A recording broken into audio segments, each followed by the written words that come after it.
makes a guitar a good guitar, or a great guitar for that matter? Is it the specs?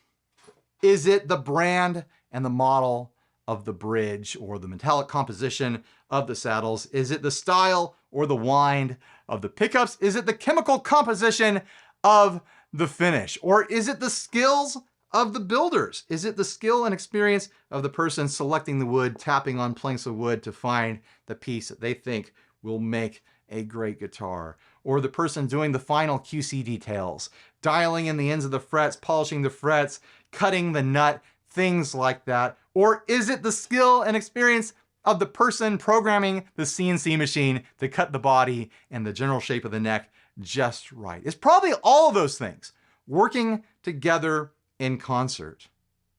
And you can debate it all in the comments all you want, but I'm here to say that I think Shijie is doing it. I'm holding the Shijie TLV-P90, and I'm impressed. This is a great feeling and playing and sounding guitar. Like, the pleasure factor is there.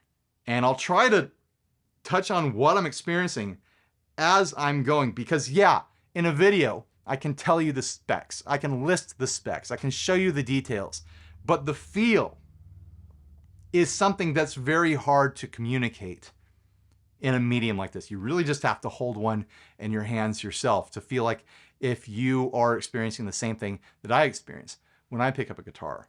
But I can say I've just been thoroughly enjoying the feel and the sound of this guitar. So let's get into the specs. I'll stop this little speech. Was that impressive? You like my little presentation there? I'm gonna read the specs so I don't miss anything here. So first off, the neck is roasted quarter sawn Canadian hard maple with a built-in carbon fiber rod. That might have something to do with, I'm just gonna habitually keep polishing this thing, with my pleasure with this guitar, because the only other guitar I have that has a carbon fiber rod in the neck is the Yamaha Revstar, and I love that guitar. So maybe that's a modern spec that I just connect with. There's something about it that lends to a very springy but light, but also like taut and like bend resistant sort of feel with the neck. I almost feel like maybe it leads to a twanginess that I don't always get out of every guitar. There is an innate twanginess to this guitar and to the Revstar. Also, I love baked maple, fried maple, sous vide maple, however it was cooked.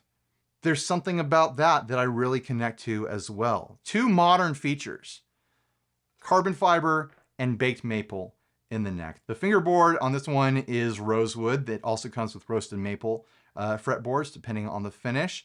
The body is two-piece alder. I'm not someone who has preference for wood, but whatever's going on, I really appreciate the feel and the resonance of this body. It doesn't feel overly heavy to me. Actually, it doesn't feel heavy at all. I should grab the scale at some point. I'll flash the weight up here because I'll weigh it later. It doesn't feel heavy to me, but it feels resonant in this kind of like high-mid kind of frequency. It's not a bassy feeling body, but those like high mids you can feel resonating through the body into my chest cavity. What's next here? The truss rod is American Wolfgang two-way. What they're referencing is that you have heel adjustment on the truss rod. Another modern feature that I really appreciate. Like, I don't adjust my truss rods often. You shouldn't have to adjust them often, but when I do, this is the easiest and smoothest, most responsive way. It's the least dangerous feeling way to adjust a truss rod when you have the wheel down here at the heel. I think every guitar should have that as a feature. Every guitar that doesn't need to be fully traditional, you know? The tuners are Wilkinson Deluxe. They are a split top vintage style tuner. They feel great to me. I've had zero tuning stability issues with this guitar. The tuners feel nice and smooth. Those who watch this channel often know that I am a lover of split top tuners, which it has. The nut is bone. The frets are nickel.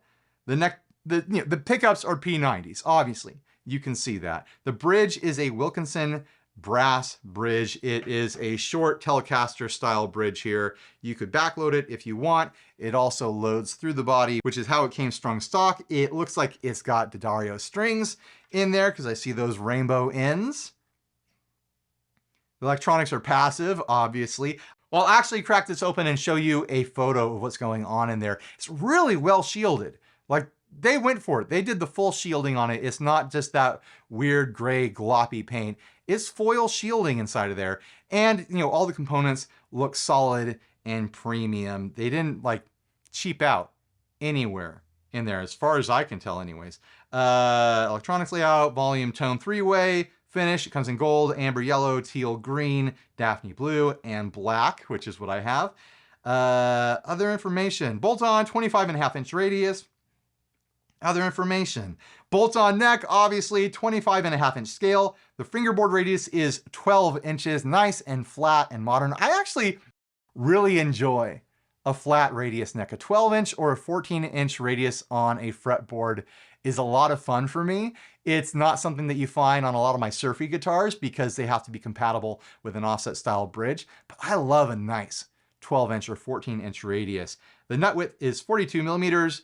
The frets are 22J middle size, and the neck contour is a Shijie 2021 Modern C. So, other than that, now that you know the specs, let's get into playing it and showing off the sounds of those pickups. Of course, I'm going to be running through the Two Princeton's rig. How long am I going to let it go this time?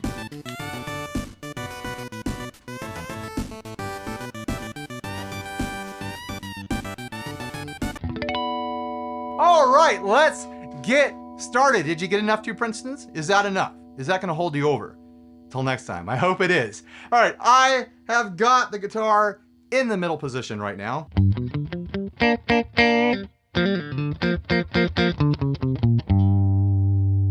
Whenever I encounter a guitar that's just easy, effortless to play, just feels natural to play, I compare it to ringing a bell. It's just easy. It's like ringing a bell. You can just play it. There's nothing in your way.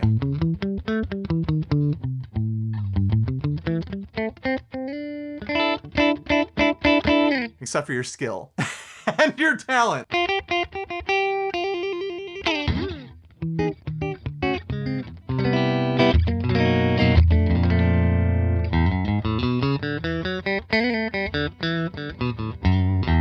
Plenty of twang in that middle position there.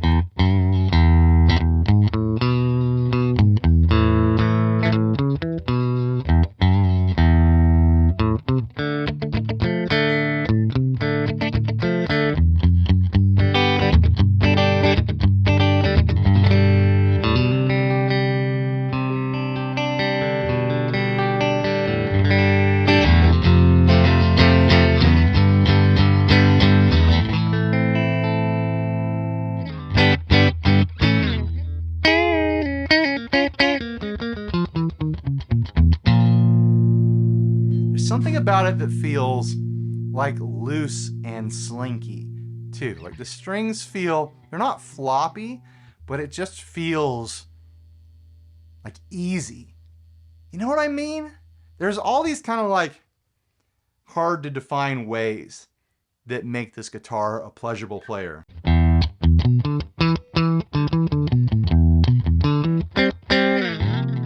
Let's move on to the neck pickup? Let's do the neck pickup.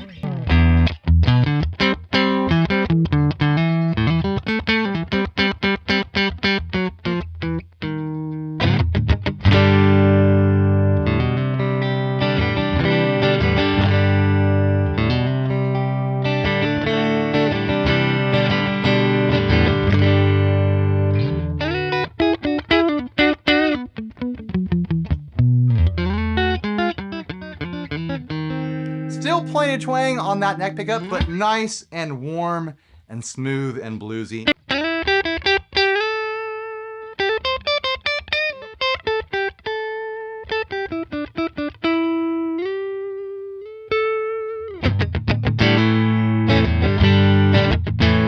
On to the bridge pickup.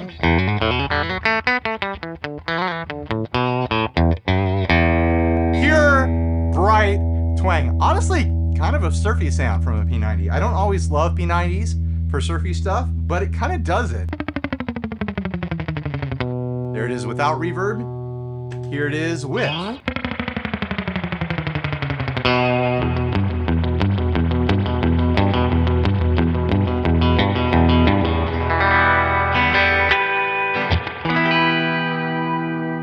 Just needs to have a wiggle stick, right?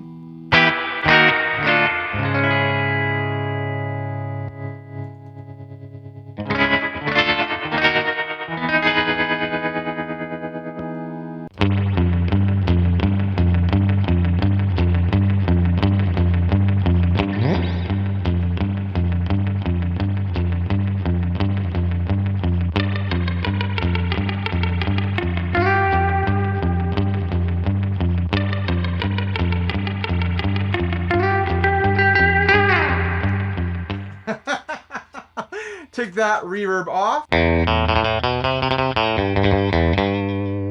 Yeah, plenty of twang there. It's almost like Telecasters were meant to have P90s in them or something. I don't think I've ever owned a Tele with a P90 in it. Maybe that's my style of Tele from now on.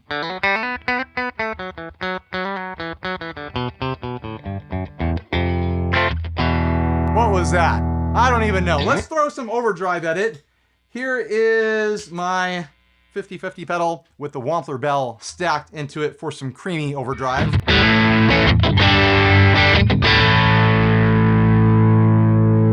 I am back on the middle position, by the way.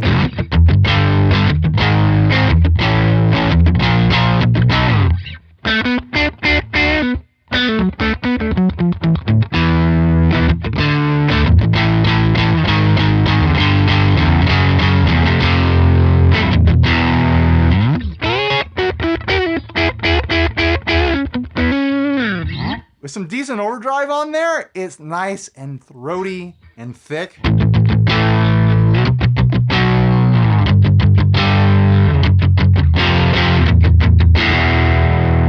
to the bridge pickup.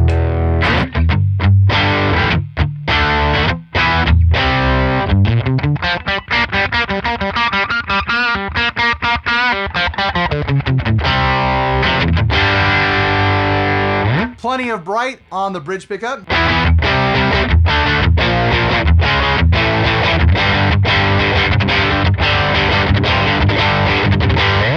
You do have some hum there. It is a single coil pickup, so that is going to happen. Hum canceling in the middle position. Here is the neck pickup.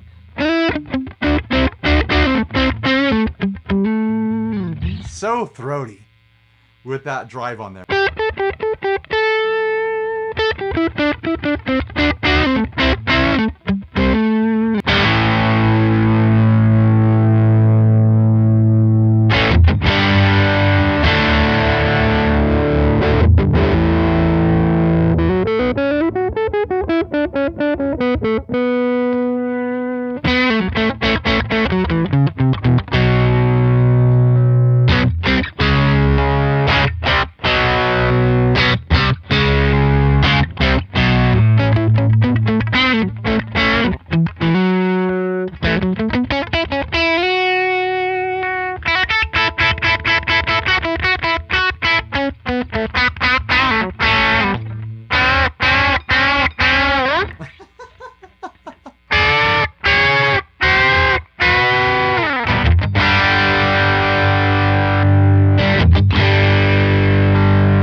Try it with some light drive and some spring reverb.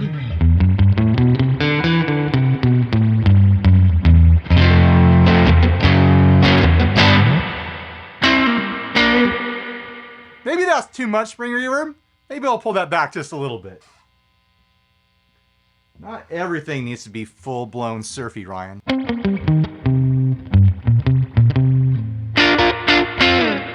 I'm hearing people say no.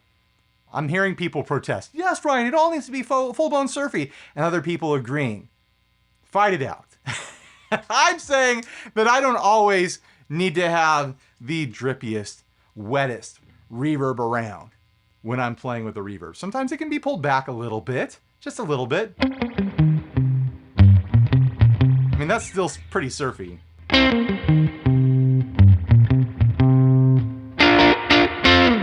Middle.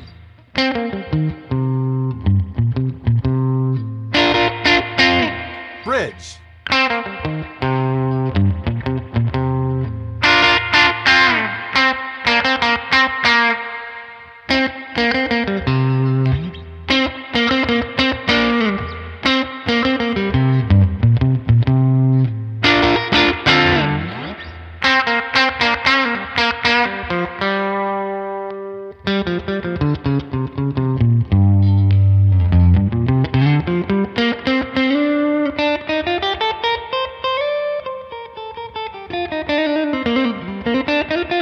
I did a little switch from minor to major there, didn't I?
Little taste of a hyper-affected sound there. All right, what else? I feel like I could sit here just noodling and noodling all day, switching in between the pickups. But really the most important information of the video was in the beginning, when I was talking about how great it feels. And here I'm wiping all the fingerprints off of it. That shiny black really doesn't do me a lot of favors as far as video making goes. I just leave fingerprints all over it. But yeah, it's just a great feeling playing and sounding guitar. It feels comfortable. The neck feels amazing. I love the satin finish. I love the baked, roasted, sous vide, fried, air fried maple neck on there. Maybe it's all in my head, but that carbon fiber rod, I have one other guitar that has that, and I love that guitar as well, and I'm getting a similar vibe off this. I'm wondering if there's some sort of technological mojo to that, where it just makes guitars feel snappier and twangier in a way. Is that the secret to twang? It is a high-tech carbon fiber rod. I think the pickups sound great. Like, unless you have an extreme personal preference for one style of P90 over another, I can't imagine someone would want to swap those out, because they sound great to me. Nice and deep and full and throaty on the neck. Plenty of spaghetti western twang on the bridge. In another video, I asked a question. For what of two reasons do you mod a guitar? Do you mod a guitar to try to save it because you're not connecting with it, you don't like it, or you mod a guitar because you already love it and you want to do things to it that will make it yours? It'll make it personified, that will make it personalized. And I think the latter is what I'm experiencing with this. I want to personalize it because I'm enjoying it so much. I've been playing this guitar a lot. I've been splitting between this and the Guild Surfliner as my go-to grab guitars around the house for the past couple weeks now. I don't want to mod the sound of it because it sounds great, but I might want to take it away from the black on black on black look. I might want to get like some colorful P90 covers, maybe some crazy knobs, maybe some sort of unique wiring situation in here. I don't know. Do you guys have any ideas? Looking forward to reading all the comments. So anyways, huge thanks to Shijie for sending this out to me. I'm impressed. I want to check out more of their stuff. So if they want to send me more stuff, I'll gladly check it out. Did I mention the price? I'm not sure I mentioned the price at any point. This is an $800 guitar, which is coincidentally the same price as my Yamaha RevStar that also has that carbon fiber rod. Totally different style of guitar, obviously, but it's interesting that they land in the same price point, $800. I could easily compare this to my, to the feel and to kind of build quality and general impression that I get from like the higher end made in Mexico Fenders that are on the market these days, like my Player Plus Strat and guitars like that. I would easily cluster this guitar in a group of guitars at that price point, which is more expensive than this. That's like $1,300, I think, or high 1200s. And this is $800. So yeah, I think you're definitely getting a bang for the buck here. What do you guys think? Thanks for watching. Please like, subscribe, dislike, leave me rude and nasty comments. Support us on Patreon. Buy a shirt if you're naked and stay grounded. Bye, everybody.